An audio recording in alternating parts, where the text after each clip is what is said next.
René Guénon, Le théosophisme, histoire d'une pseudo-religion. Avant-propos. Théosophie et théosophisme.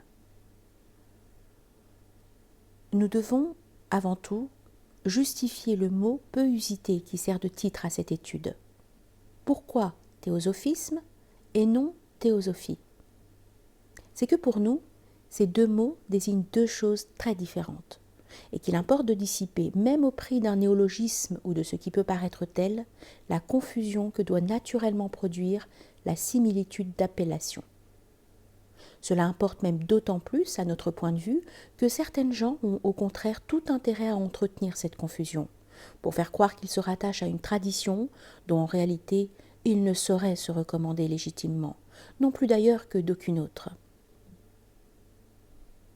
En effet, bien antérieurement à la création de la société dite théosophique, le vocable de théosophie servait de dénomination commune à des doctrines assez diverses, mais appartenant cependant toutes à un même type, ou du moins procédant d'un même ensemble de tendances.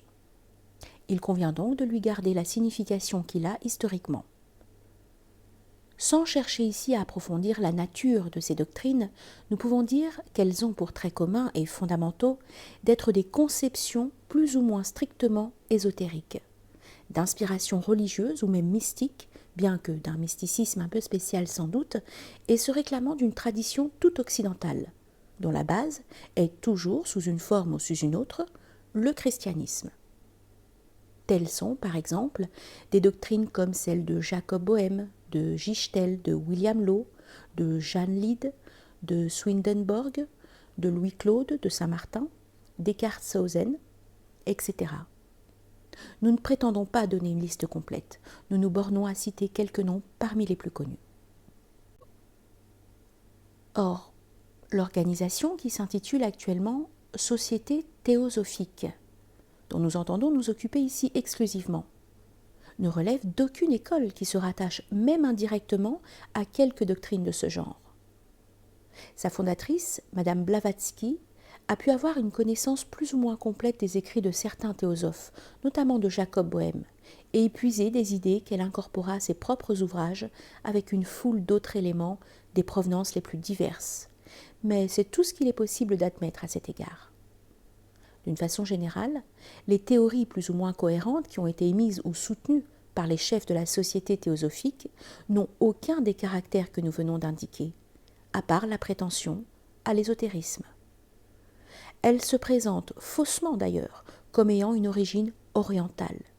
Et si l'on a jugé bon d'y joindre depuis un certain temps un pseudo-christianisme d'une nature très particulière, il n'en est pas moins vrai que leur tendance primitive était au contraire franchement antichrétienne. Notre but, disait alors Madame Blavatsky, n'est pas de restaurer l'hindouisme, mais de balayer le christianisme de la surface de la terre. Fin de citation. Les choses ont-elles changé depuis lors, autant que les apparences pourraient le faire croire?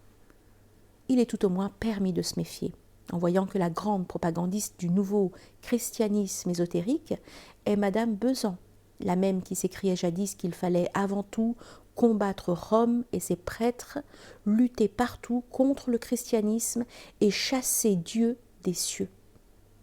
Fin de citation.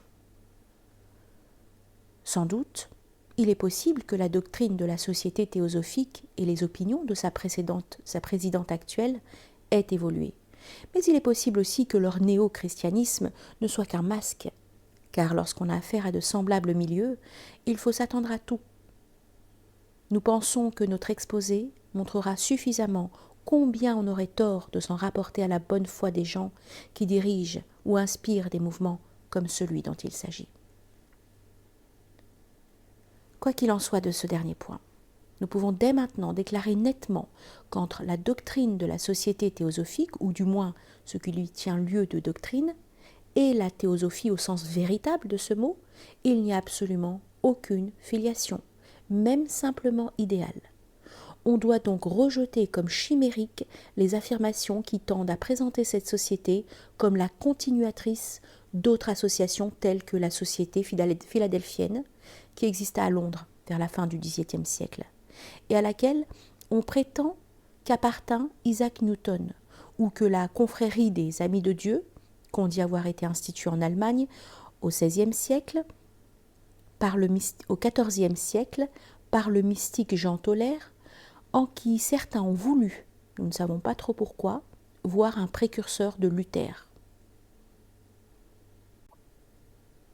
Ces affirmations sont peut-être encore moins fondées, et ce n'est pas peu dire que celles par lesquelles les théosophistes essaient de se rattacher aux néoplatoniciens, sous prétexte que Madame Blavatsky a effectivement adopté quelques théories fragmentaires de ces philosophes, sans d'ailleurs se les être vraiment assimilées.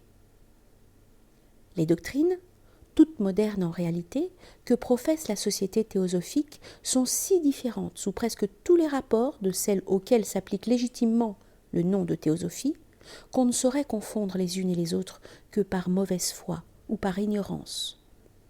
Mauvaise foi chez les chefs de la société, ignorance chez la plupart de ceux qui les suivent. Et aussi, il faut bien le dire, chez certains de leurs adversaires qui, insuffisamment informés, commettent la faute grave de prendre leurs assertions au sérieux et de croire, par exemple, qu'ils représentent une tradition orientale authentique, alors qu'il n'en est rien. La société théosophique, comme on le verra, ne doit même son appellation qu'à des circonstances tout accidentelles, sans lesquelles elle aurait reçu une toute autre dénomination. Aussi, ses membres ne sont-ils nullement des théosophes, mais ils sont, si l'on veut, des théosophistes. Du reste, la distinction entre ces deux termes, théosopheur et théosophiste, est presque toujours faite en anglais, où le mot théosophisme, pour désigner la doctrine de cette société, est aussi d'un usage courant.